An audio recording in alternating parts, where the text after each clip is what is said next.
Вопросы реализации федеральных и региональных мер поддержки в различных отраслях экономики Якутии обсудили сегодня на заседании оперативного штаба под руководством главы региона Айсена Николаева. В частности, обсудили вопросы развития промышленности региона.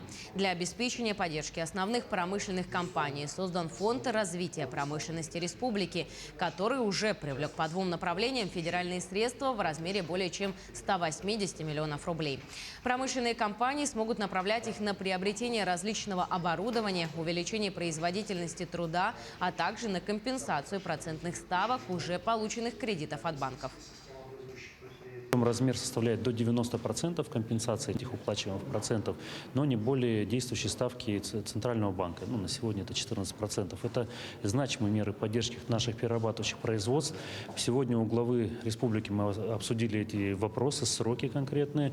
Александр Сергеевич поставил задачу. Мы сейчас с фондом промышленности и предпринимательства, соответственно, отработаем задачи, связанные с утверждением необходимых документов. Планируем на этой неделе уже принять и объявить конкурс. Со следующей неделе начать прием заявок на компенсацию вот этих вот процентов. И, соответственно, уже в первой половине июня начать осуществлять выдачу финансовых средств нашим обрабатывающим производством.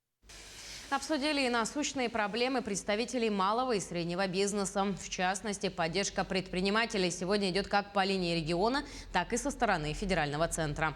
Налоговые послабления, увеличение суммы социального контракта и многое другое дают неплохие результаты. Вместе с тем, бизнес-сообщество волнует вероятность увеличения цен на сырье и материалы в стране, а также снижение в целом покупательской активности.